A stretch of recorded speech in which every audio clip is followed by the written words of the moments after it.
Olá pessoal, que bom ter vocês por aqui. Sejam bem-vindos à primeira aula do nosso curso. Eu sou Ilma Vasconcelos, professora do Departamento de Engenharia de Teleinformática da UFC, e o nosso curso será baseado no livro Alice no País do Qubit. Hoje a gente vai abordar o primeiro capítulo do livro, então vamos falar um pouco de história da física quântica e um pouco da história da computação quântica. Além de abordar o conteúdo, a gente também vai resolver alguns exercícios de física moderna. Os exercícios escolhidos são de exames como Enem e FUVEST. E é isso, eu espero que vocês gostem.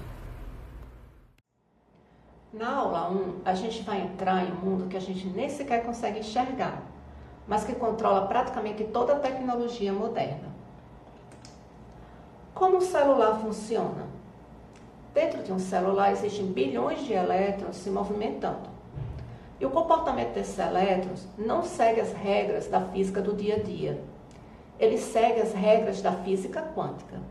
E é isso que a gente vai começar a entender hoje. A ciência já passou por grandes revoluções. Descobrimos que o universo teve origem, descobrimos que o espaço e o tempo podem se curvar, descobrimos como que o DNA funciona, descobrimos que as espécies evoluem ao longo do tempo. E quando os cientistas começaram a estudar um mundo muito pequeno, um mundo subatômico, eles perceberam que as regras mudavam completamente. E aqui é importante a gente entender uma coisa. As leis antigas não estavam erradas. Elas continuam funcionando muito bem para o mundo do nosso dia a dia. Descrever o movimento de um carro, o movimento dos planetas, como é que uma ponte fica em pé, o lançamento de um foguete. O que aconteceu é que quando entramos no mundo microscópico, ou seja, átomos, elétrons, partículas, moléculas, essas leis deixaram de ser suficientes. E aí a gente precisa de um novo conjunto de regras, que é a física quântica. Em outras palavras, a física quântica é a teoria que descreve como o mundo microscópico funciona. No final do século XIX, os físicos achavam que já tinham entendido quase tudo. As leis de Newton explicavam o movimento, a termodinâmica explicava o calor, o eletromagnetismo explicava a luz. Mas alguns experimentos realizados no final do século XIX começaram a mostrar resultados inesperados. Não era que os cientistas estivessem errando os experimentos. Eles repetiam várias vezes os experimentos e encontravam sempre a mesma coisa. Era que as teorias da época não conseguiam explicar o que estava sendo observado. Vamos explorar aqui dois desses fenômenos, a radiação do corpo negro e o efeito fotoelétrico. Então, nas primeiras décadas do século XX, alguns dos maiores cientistas do mundo passaram a trabalhar nesses problemas. Dirac, Schrödinger, de Broglie, Einstein, Pauli, todos tentando entender o que realmente acontecia no mundo microscópico. Em 1927, muitos deles se reuniram na famosa Conferência de Solvay. E foi desse esforço coletivo que nasceu a física quântica. Então vamos começar explorando a radiação térmica. A gente sabe que todo objeto quente emite luz, mesmo que a gente não enxergue essa radiação emitida. Uma chapa quente brilha, o sol brilha, o corpo da gente emite radiação, só que é no infravermelho, então a gente não consegue enxergar. A pergunta é, como é que essa energia é distribuída?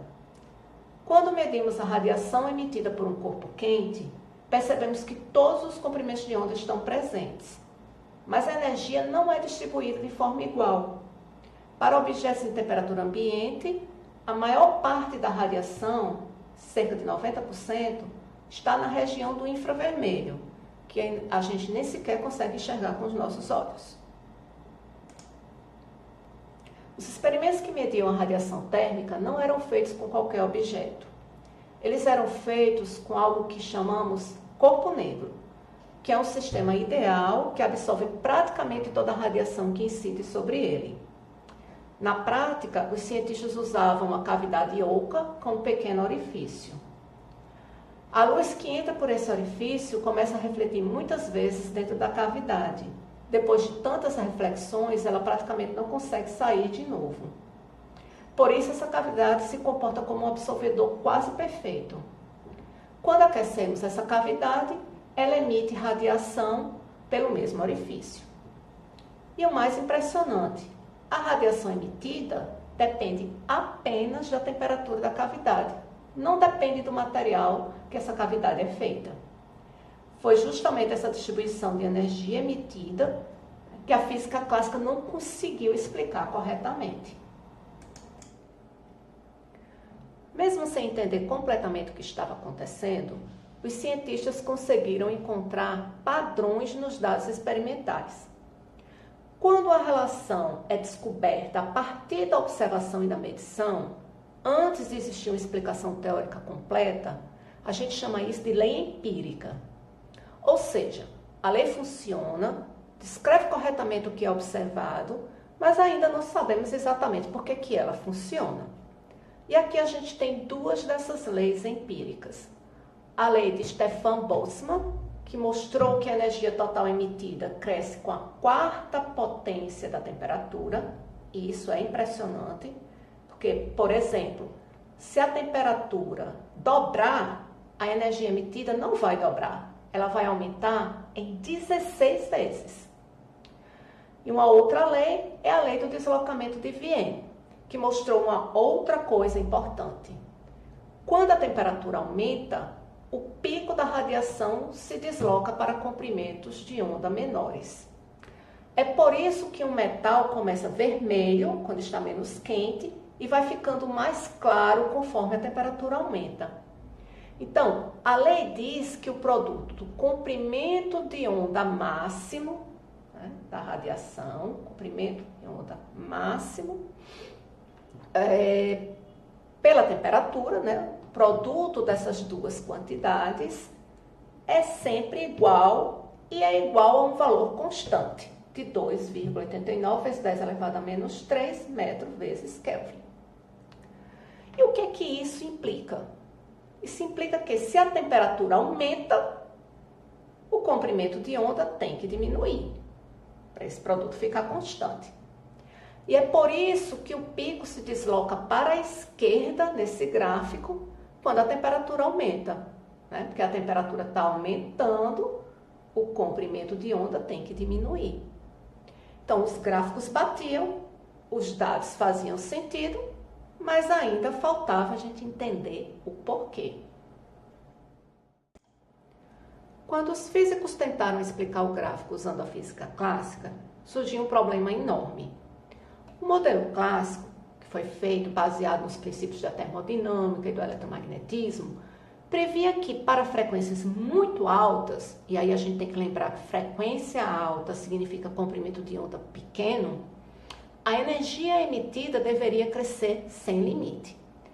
Como o nosso gráfico está em função do comprimento de onda, isso significa que, quando o comprimento de onda vai ficando cada vez menor, a intensidade deveria disparar para valores infinitos. Mas isso não é o que o experimento mostra. A nossa curva experimental é essa aqui em vermelho. Então, na prática, no experimento, a curva sobe, atinge um pico e depois cai. E, na verdade, o que a teoria clássica estava prevendo era algo impossível, né?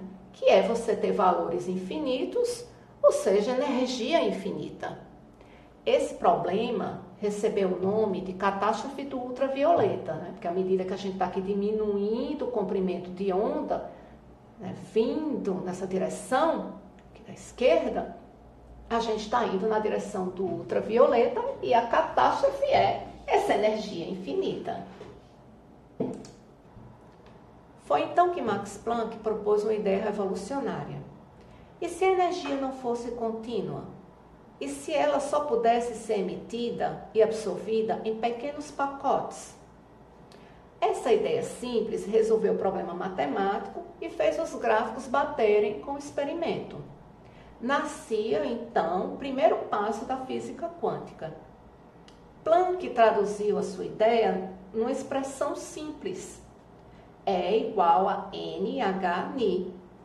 É a energia Ni é a frequência da radiação, H é uma constante da natureza, chamada constante de Planck, e N é um número inteiro. Então, N aqui assume valores 1, 2, 3, por aí vai. E esse é um ponto importante. N é um número inteiro. Isso significa que a energia não pode assumir qualquer valor.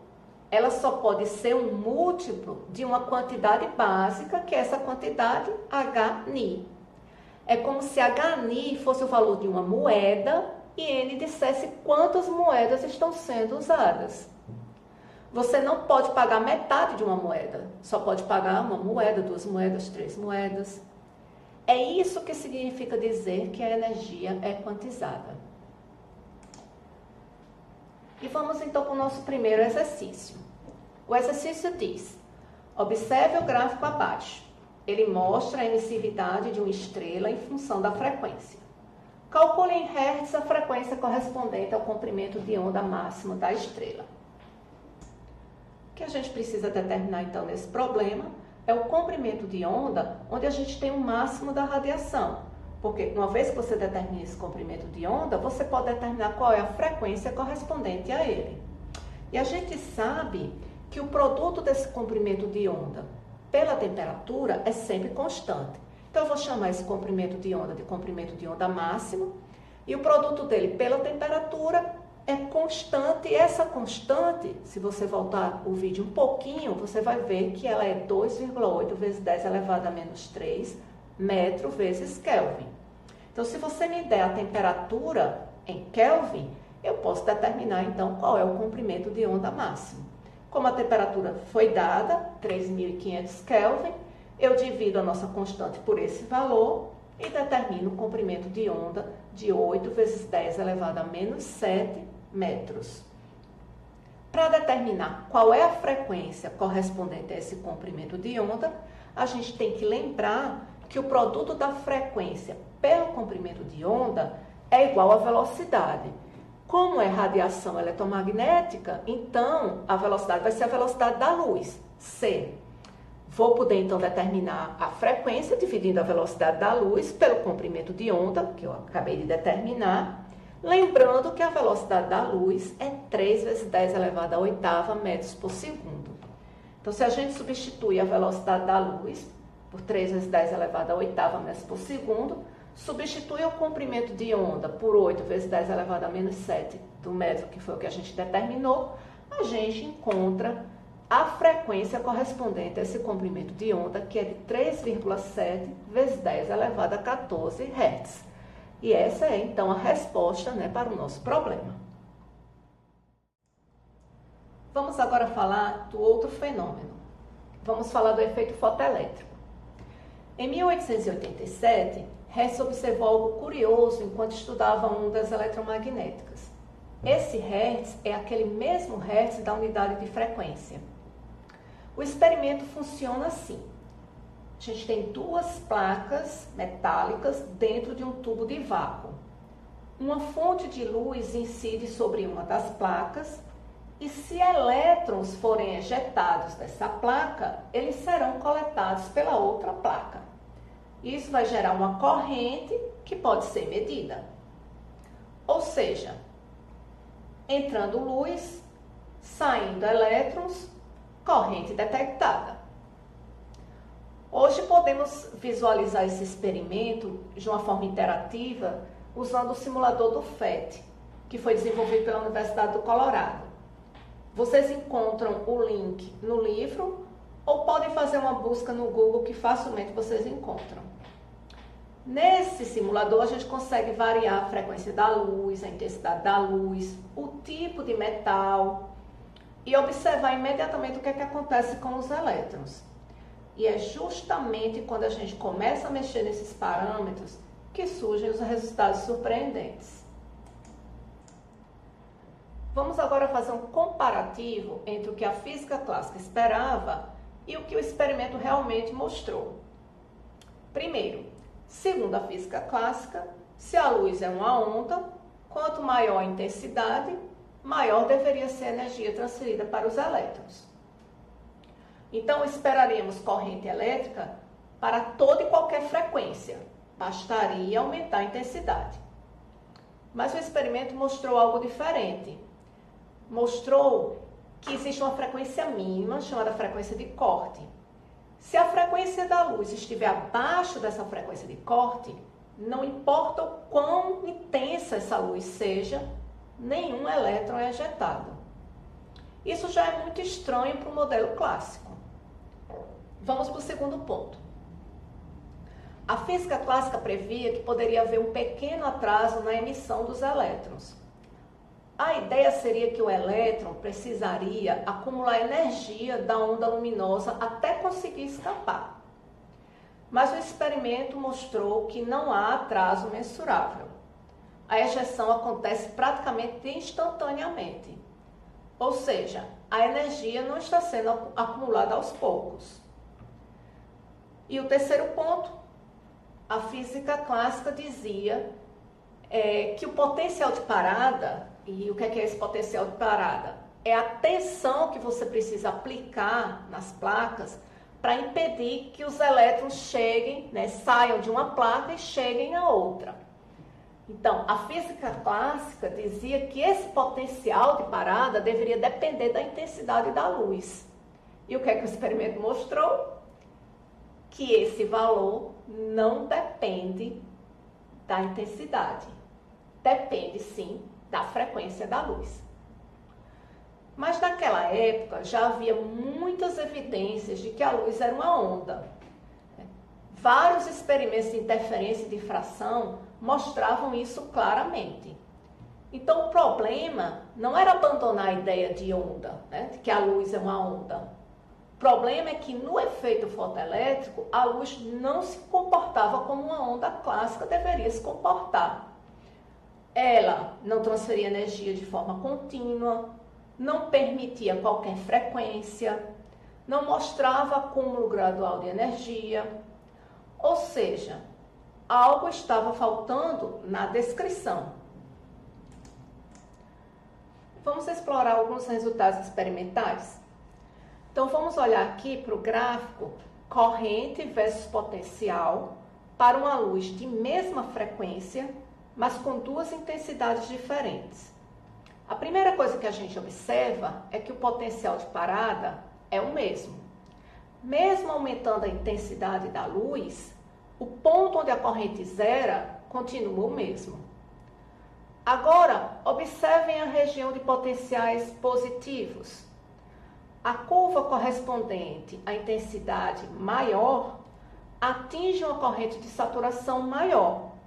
Ou seja, aumentar a intensidade aumenta o número de elétrons ejetados e por isso a corrente aumenta, mas não aumenta a energia de cada elétron. E esse é um resultado fundamental.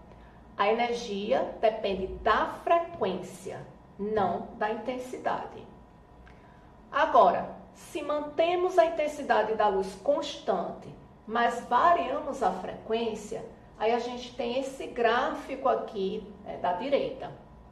Para cada frequência, a gente mede o potencial de parada, esse valor aqui de V0. Ou seja, o potencial necessário para zerar a corrente. Quando a gente faz isso, observamos uma frequência mínima, que a gente chama de frequência de corte, e abaixo dessa frequência não importa a intensidade da luz, simplesmente não observamos o efeito fotoelétrico. Então, em 1905, veio Einstein e propõe algo radical. Ele propôs que a luz em si é quantizada. Ela é formada por partículas chamadas fótons e que cada fóton carrega uma quantidade específica de energia, hν, que depende apenas da frequência. A energia cinética que cada elétron terá será igual à energia do fóton menos a função trabalho do metal, que a gente chama de φ. A função trabalho é aquela energia mínima necessária para a gente arrancar um elétron da superfície do metal. Isso acontece porque o elétron que está no metal, ele não está solto, não está livre. Ele está ligado ao material, devido às interações elétricas com os átomos e com os outros elétrons. Em outras palavras, existe uma espécie de barreira de energia que precisa ser vencida para que o elétron consiga escapar dessa superfície. E a função do trabalho é exatamente essa energia necessária para superar essa barreira e fazer com que o elétron se livre, né, das amarras dele no metal. A energia que sobra, né, então a energia do fóton menos a energia mínima necessária para remover o elétron, o que sobra é a energia cinética que o elétron terá para se deslocar de uma placa até a outra. Se a energia do fóton for menor do que essa quantidade, né, essa função trabalho, o que é que acontece? O elétron simplesmente não é arrancado da superfície. Ele não é ejetado da superfície do metal. Portanto, não haverá elétron viajando entre uma placa e outra. Agora, tudo começa a fazer sentido. Existir uma frequência mínima faz todo sentido, porque o fóton precisa ter energia suficiente para poder arrancar o elétron e ainda, né, dar uma energiazinha extra, cinética, para ele se movimentar. Faz sentido não ter um atraso, né, aquele atraso que a física clássica previa? Faz, porque se um único fóton tiver energia, ele já pode transferir essa energia e já pode injetar o elétron. E a intensidade? O que é que a intensidade significa? Significa apenas mais fótons chegando, não fótons mais energéticos. E isso resolveu todo o mistério do efeito fotoelétrico. O efeito fotoelétrico é o princípio básico dos painéis solares que a gente tem hoje em dia. Quando a luz do sol atinge o painel, os elétrons são liberados, gerando corrente. Ou seja, essa descoberta está no telhado de milhares de casas hoje em dia, né? E temos agora um exercício mais conceitual aqui sobre o efeito fotoelétrico. Ele diz o seguinte: em um experimento de efeito fotoelétrico, luz ultravioleta incide sobre uma placa metálica e elétrons são ejetados. Se a intensidade da luz for aumentada, mantendo-se a mesma frequência, o que é que acontece? Aí a gente tem essas 4 opções. A energia cinética dos elétrons aumenta, o número de elétrons ejetados aumenta, a frequência de corte do metal aumenta, nenhuma grandeza se altera. Vamos analisar aqui cada alternativa? Então, a situação é: mantemos a frequência constante e aumentamos apenas a intensidade da luz. A primeira pergunta que devemos fazer é: o que determina a energia de cada elétron ejetado? A gente discutiu isso, né, no slide anterior. Pela equação da energia cinética do elétron, a energia cinética que cada elétron vai ter vai ser a energia do fóton menos a função trabalho. E a energia do fóton é a constante de Planck vezes a frequência da luz. Então, a gente percebe que a energia cinética depende da frequência da luz e não da intensidade. Então, se a frequência não mudou, a energia de cada elétron também não muda. Então, a alternativa A está incorreta. Agora, o que significa aumentar a intensidade da luz? Significa aumentar o número de fótons que chegam por segundo na nossa placa. Mais fótons, mais elétrons podem ser arrancados. Ou seja, aumenta a corrente elétrica. Portanto, a resposta correta é a alternativa B. Né? O número de elétrons ejetados aumenta. E quanto à frequência de corte, que é a alternativa C? Bom, a frequência de corte ela depende apenas do material, né? Depende apenas da função trabalho. Não depende da intensidade da luz, ou seja, a parte C, né, a alternativa C, está incorreta. E, claramente, a alternativa D está errada, porque a gente já viu que uma das grandezas se altera, né, que é o número de elétrons. Então, a alternativa D não faz sentido. Temos mais um exercício aqui do efeito fotoelétrico, e esse aqui diz: a tabela, que é dada aqui, né, apresenta as funções de trabalho do sódio e do alumínio. expressas em Joule. Considere que uma radiação ultravioleta de comprimento de onda 3,5 vezes 10 elevado a menos 7 metros, propagando-se no vácuo, incida sobre duas placas, uma feita de sódio e outra de alumínio. As duas placas emitirão fóton-elétrons com qual energia cinética? Então, o que a gente tem que determinar aqui?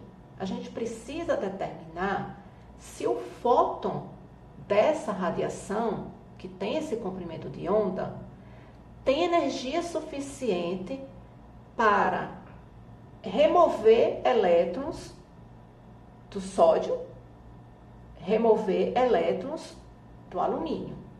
Então, a primeira coisa que a gente precisa fazer é determinar qual é a energia, né, do fóton dessa radiação. Note que me foi dado o comprimento de onda, mas a gente viu que a energia do fóton é a constante de Planck vezes a frequência. Então, a gente vai precisar, antes de qualquer coisa, determinar qual é a frequência correspondente a esse comprimento de onda. Chama a atenção aqui que a função trabalho é expressa em Joule, faz todo sentido, porque a função trabalho é uma quantidade de energia e Joule é uma unidade de energia, então está tudo batendo. Outra coisa que eu chamo a atenção é que foi dado o nome de fóton-elétrons para os elétrons que conseguem ser removidos do metal e vão de uma placa para outra. Tá? Mas é só o nome que é dado para esses elétrons, né? Porque é do efeito fotoelétrico, certo? Então vamos lá. Primeira coisa que a gente vai fazer, a gente vai determinar qual é a frequência correspondente àquele comprimento de onda que foi dado.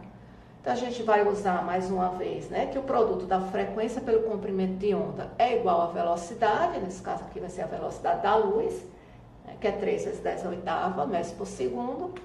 E a gente, então, determina a nossa frequência para um comprimento de onda de 3,5 vezes 10 elevado a menos 7 metros, que foi o comprimento de onda que foi dado. Essa frequência é de 8,6 vezes 10 elevado a 14 Hz. Para determinar a energia do fóton, a gente vai usar a relação de que a energia é a constante de Planck vezes a frequência.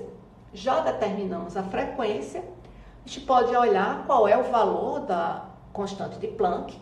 É 6,6 vezes 10 elevado a menos 34 joules vezes segundo. Então, se a gente multiplica a constante de Planck, que é esse valor, pela frequência que a gente determinou, a gente encontra a energia do nosso fóton, que é de 5,7 vezes 10 elevado a menos 19 joules. Então, essa é a energia que um fóton carrega. Para arrancar um elétron no sódio, a gente precisa ter pelo menos 3,7 vezes 10 elevado a menos 19 joules. Então, esse fóton tem mais do que o que a gente precisa. Vou conseguir remover, então, o elétron do sódio. Agora, já no alumínio, eu preciso de pelo menos 6,5 vezes 10 elevado a menos 19 joules. Como a minha energia, né, no fóton é menor do que esse valor, eu não vou conseguir arrancar, né, elétron desse metal, feito de alumínio, né? Dessa minha placa feita de alumínio. Agora, já que eu só vou ter elétrons que vão ser removidos do sódio, só faz sentido eu calcular a energia cinética dos elétrons para esse caso. E a gente viu que a energia cinética, ela é aquela quantidade de energia que vai sobrar quando da energia do fóton eu retirar a função trabalho, que é a energia mínima que você tem que dar para poder tirar o elétron lá, né, do metal, arrancar o elétron do metal. Então, se a gente usar a nossa energia, né, HNI, que a gente determinou, que foi de 5,7 vezes 10 elevado a menos 19 joule, que é a energia do nosso fóton, e a gente subtrair, então, o valor de energia, que vamos dizer assim, é o preço que a gente tem que pagar, né, para poder tirar o elétron do sódio, que é de 3,7 vezes 10 elevado a menos 19, o que sobra será a energia cinética do nosso elétron, que nesse caso vai ser de 2,7 vezes 10 elevado a menos 19 joules. E com isso, a gente responde tudo que foi pedido no nosso problema. Pois bem, vimos que no efeito fotoelétrico a luz se comporta como partícula, mas ainda havia dúvida.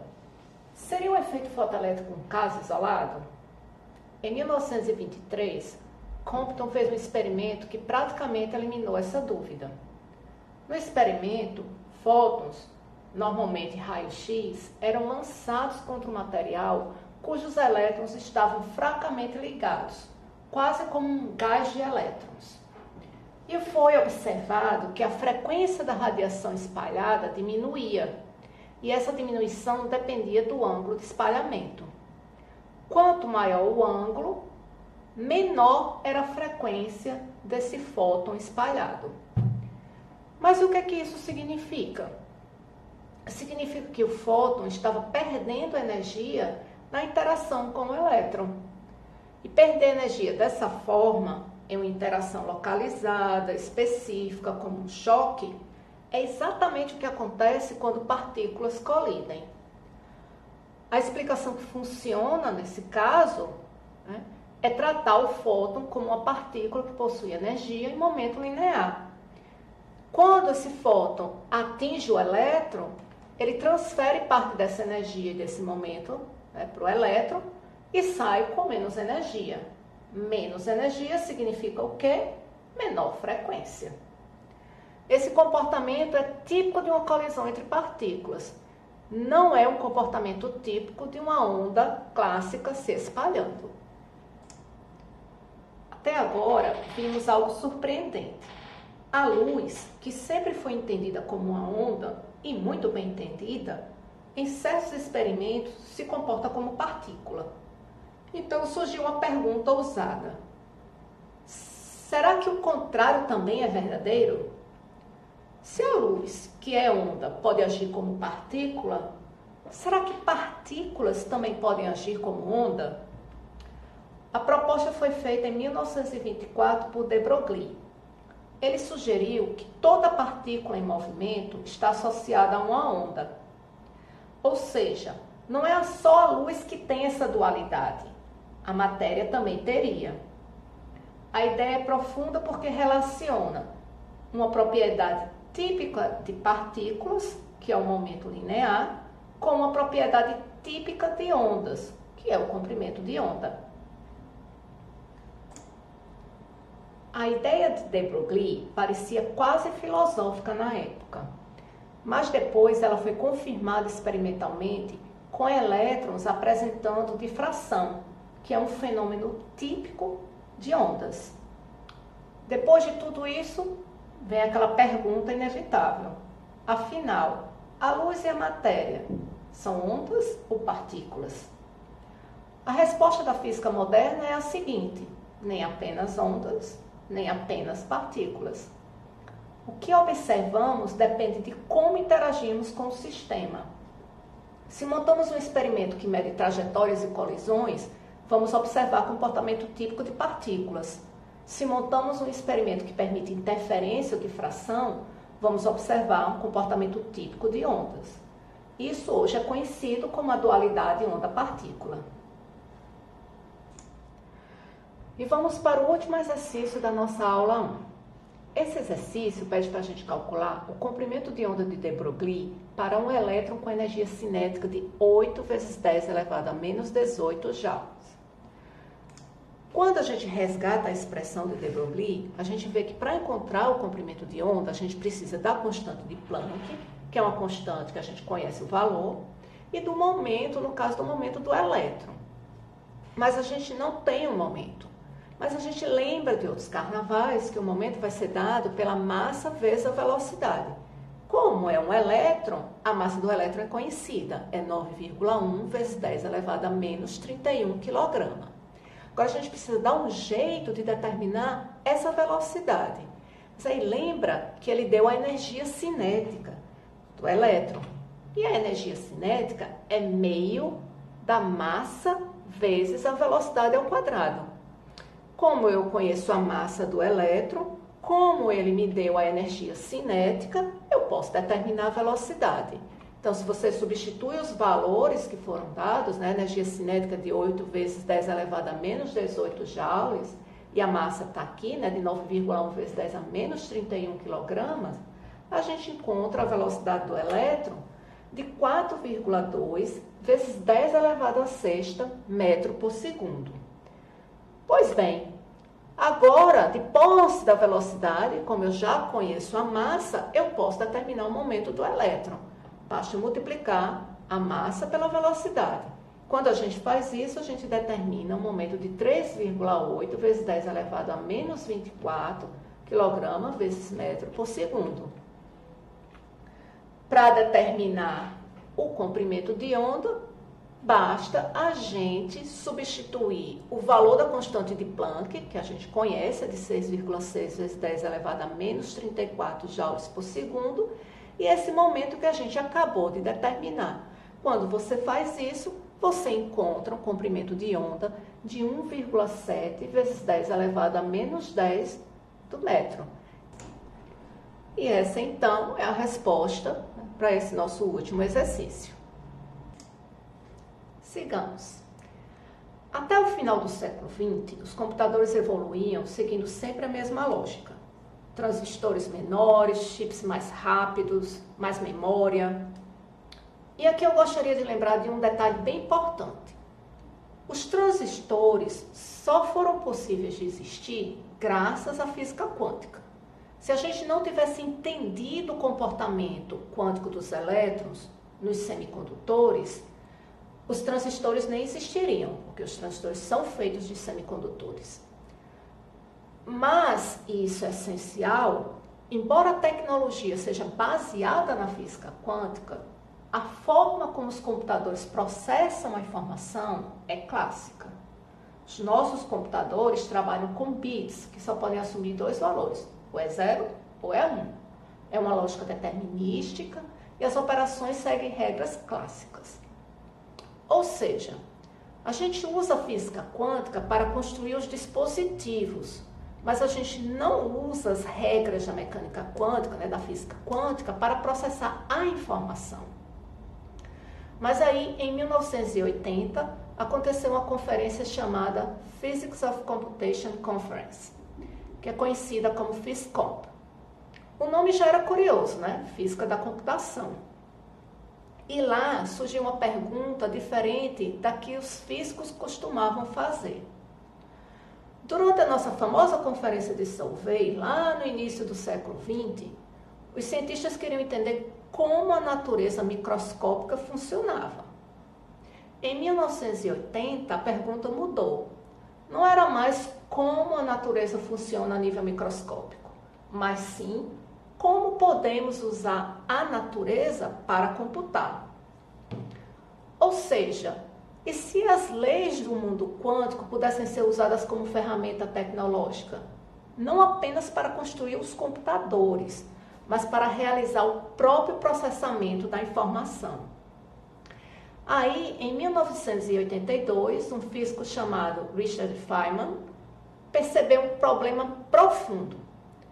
Se a natureza do mundo microscópico é quântica, por que usamos computadores clássicos, né, que seguem as regras clássicas para processar a própria informação, certo? Por que usamos computadores clássicos para simular sistemas quânticos? Ele observou que quando tentamos simular moléculas complexas ou partículas interagindo, ou seja, sistemas quânticos, o número de possibilidades cresce de maneira explosiva. É muito mais rápido esse crescimento do que qualquer computador clássico consegue dar conta. E aí ele propôs algo revolucionário. Ele disse que se a gente quer simular a natureza microscópica, então se quer simular molécula, quer simular partículas interagindo, precisamos de um computador que obedeça às mesmas regras dessa natureza microscópica. Ou seja, precisamos de um computador quântico. Essa foi a primeira formulação clara da ideia. E foi aí que nasceu oficialmente a área da computação quântica. Bom, mas uma ideia por si só não basta, né? É preciso transformá-la em matemática. E foi o que o Dott fez. ele criou o primeiro modelo formal de um computador quântico universal. O que é que isso significa, né? Um computador universal? Significa que, pelo menos em teoria, esse computador quântico que a gente criaria, ele seria capaz de executar qualquer algoritmo quântico. Não apenas uma tarefa específica, não apenas um experimento isolado, mas qualquer procedimento computacional. Ou seja, não seria uma máquina feita para resolver um único problema, como uma calculadora simples. Seria uma máquina geral programável. Essa também é a ideia por trás do nosso computador clássico. Ele também é universal. Ele pode executar um editor de texto, um jogo complexo, sei lá, um programa de edição de vídeo, um sistema bancário para você entrar na sua conta. Tudo depende do software que a gente coloca nele. A ideia de universalidade no caso quântico é a mesma, só que operando com bits quânticos, seguindo regras da física quântica. Esse passo foi essencial porque transformou a computação quântica de uma curiosidade teórica em um modelo formal de máquina computacional. E aí, a partir desse momento, a mecânica quântica deixou de ser apenas uma ideia provocativa, né, do Feynman, e virou um campo científico estruturado. Aí, em 1994, o Peter Shaw, que é matemático, desenvolveu um algoritmo capaz de fatorar números grandes de maneira muito mais eficiente do que qualquer método clássico conhecido. E aí, o mundo meio que entrou em polvorosa. E por quê? Porque o sistema de segurança RSA baseia-se exatamente na dificuldade de fatorar números muito grandes que são produtos de dois números primos. O sistema RSA é o sistema que garante a segurança de todas as transações que a gente faz na internet, todos os sistemas que protegem os nossos computadores. Então, vamos falar um pouquinho sobre a fatoração. Multiplicar é fácil. Desfazer a multiplicação é que é difícil. Então, se você tem dois números primos e você multiplica, você consegue encontrar o resultado. Agora, se eu lhe der um número e lhe pedir os dois números primos, cujo produto lhe dá aquele número, isso aí não necessariamente é fácil. Bom, se eu disser para você que o número é 15, aí fica fácil, né? Você vai dizer, não, 3 e 5, né? 3 e 5, 15. 3 é primo, 5 é primo. Beleza. Agora, esse número que tem aqui, por exemplo, a gente não consegue nem ler, né? Muito menos a gente encontrar o produto de dois números primos que dê esse número. Mas um computador consegue. Um computador como esse que eu estou usando aqui para gravar essa aula, ele consegue fatorar esse número em aproximadamente 9 minutos. Já esse outro número aqui do lado, o mesmo computador, levaria 2.000 anos para fatorar. Então, você vê que essa dificuldade é a chave por trás do sistema de segurança da nossa computação, da nossa internet de hoje. Então, se a gente constrói um computador quântico grande o suficiente, ele poderá quebrar esse tipo de criptografia, esse tipo de segurança. E isso colocou a computação quântica no centro da segurança mundial. Passou de uma mera especulação para uma área devidamente consolidada para uma área de interesse nacional. Depois de Shaw, outro avanço importante veio com o Grover. Ele criou um algoritmo que acelera buscas em bancos de dados. Então, se você tiver uma lista enorme e quiser encontrar um item específico, um computador clássico hoje precisa testar várias possibilidades até encontrar o que você quer. O algoritmo de Grover em um computador quântico reduz significativamente o número de tentativas necessárias. Depois desses algoritmos, né, de Shaw e de Grover, começou uma verdadeira corrida mundial. Empresas, governos, universidades, todos passaram a investir muito dinheiro nessa área. Não apenas por curiosidade científica, né? Mas por impacto estratégico. Quem dominar essa tecnologia pode ter vantagem econômica, militar, tecnológica sobre os outros países, né? E em 1998 surgiram as primeiras implementações experimentais. Eram sistemas com poucos qubits, extremamente sensíveis, funcionando em condições extremamente controladas. Mas foi um momento em que a computação quântica deixou de ser hipótese teórica e se tornou um fato experimental. É, a partir desse momento, uma tecnologia emergente. Eu imagino assim que é como os primeiros computadores clássicos lá na década de 1940, né? Enormes, limitados, mas revolucionários. Agora, claro, além do interesse da segurança, que eu já mencionei, a gente também tem interesse na computação quântica porque ela pode impactar várias áreas. Na saúde, por exemplo, se a gente consegue simular melhor as moléculas, a gente pode usar isso para desenvolver medicamentos. Na indústria, a gente pode usar esse poderio de simulação para desenvolver novos materiais, baterias mais eficientes. Nas finanças, a gente seria capaz de resolver problemas muito complexos de otimização, por exemplo. No sistema de transporte, principalmente no sistema aéreo, a gente pode tratar e planejar sistemas com milhares de variáveis. Então, a computação quântica, ela pode não substituir todos os computadores atualmente, mas pode resolver problemas específicos que são praticamente impossíveis hoje. E existe uma disputa intensa entre os Estados Unidos e a China, né, nessa corrida. Investimentos bilionários, laboratórios estratégicos, interesse militar e econômico por trás. Então, assim como no século XX, né, no século passado, a gente teve a corrida espacial, hoje a gente considera que tem a nova corrida tecnológica, é uma corrida quântica.